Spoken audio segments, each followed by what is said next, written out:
Hello dear viewer! Some viewers have asked if I can show how I typically design spaceships.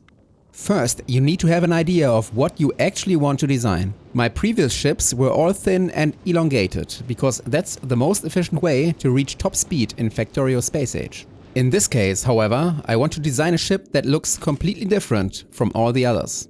Let's go! I spontaneously had this idea, spreading the cargo base out to the left and then vertically. What came out was a ship wider than it was long. It looks a bit like a TIE fighter. Due to its width, it will be a bit slower, but it has massive storage space.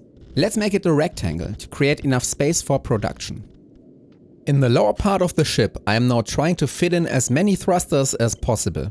This arrangement is unfortunately not symmetrical, and you need at least one free tile on the left and right to insert fuel. Therefore, I simply remove one thruster and center the remaining 11 at the end of the platform. In the lower half, I would now like to produce fuel and oxidizer with chemical plants. Additionally, the thrusters still need to be connected to each other with pipes. At this point, I have to decide on which side to put the oxidizer and on which side the fuel. In this particular case, it doesn't really matter, it works either way. I choose to make fuel on the left and oxidizer on the right. Both require water. Based on my memory, I assume I need one chemical plant for each side. What does the mod rate calculator say about that? Consumption 4 times 300, production 1200. Great, that's already the perfect 4:1 ratio. Let's now turn our attention to the upper half of the ship. At the front we need asteroid collectors. I'll place them so that they don't overlap too much.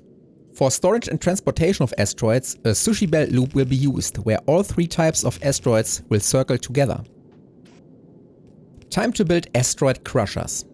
Due to the positioning of the fuel production below, it makes sense to crush carbonic asteroids on the left and metallic asteroids on the right. Using underground belts, we move the products under the cargo base over to the lower half.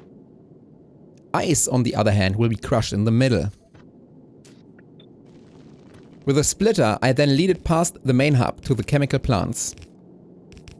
Let's quickly build the missing inserters and pipes for the transportation of water. In addition, efficiency modules should be used everywhere to save electricity. When designing, nothing is really final. It's just a rough draft for now. It always makes sense to reconsider, optimize, and possibly relocate the placement of entities and production buildings. Let's feed the thrusters with fuel and oxidizer. We would now be able to take off and fly to other planets. But, of course, one important feature is still missing. We have to produce ammo to destroy asteroids. With a splitter right below the metallic asteroid crusher, we move iron ore to the left. To craft quickly enough, we should have about 8 to 10 electric furnaces for smelting. Let's place 4 on each side of the platform. Using long inserters, the iron plates will end up on a new belt and will be crafted into ammo with 1 assembler on each side. We now have to figure out where to position gun turrets. I arranged them in a row at the top. Even in the rear part of the ship, we need a few gun turrets to protect against asteroids from all directions. The next step is a bit unpleasant. How do we get the ammo to all the gun turrets? Unfortunately, our asteroid sushi belt is in the way. To solve this problem, I use belt weaving. By mixing different types of underground belts, you can have multiple transport lines in the same row. Lastly, we can add lamps, accumulators, and as many solar panels as possible. And very importantly, we still question, rethink, and reposition everything we've built so far to optimize the ship. This is the transition from the rough draft to the finished spaceship. Finally, let's quickly take a look at a few noteworthy features. I installed circuit logic to control thruster fuel consumption. A decider combinator counts from 0 to 2. The pump is only enabled on every 3rd tick, thus pumping speed is 400 per second. 400 divided by 11 is 36 per thruster per second. We also have to measure the amount of asteroids on the belt. A decider combinator for each type controls the maximum quantity allowed. Display panels show which type of asteroid needs to be collected. Red cables send this information to the collectors that have the filter setting enabled. Near the middle of the ship is a splitter that moves asteroids to the other side of the belt, freeing up the side collectors put items on. The crushers have a small but important buffer for incoming asteroids.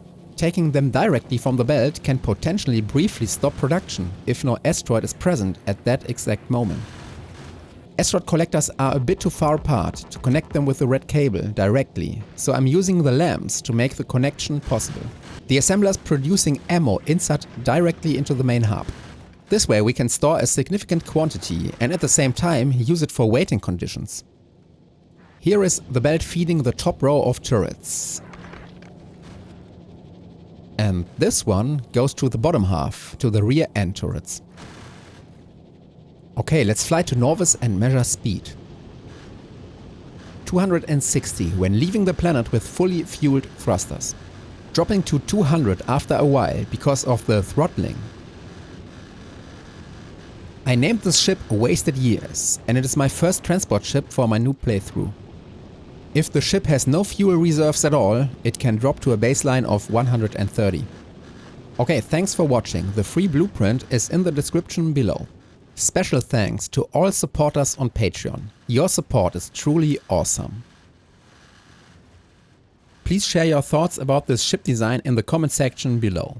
Will you use it for your run?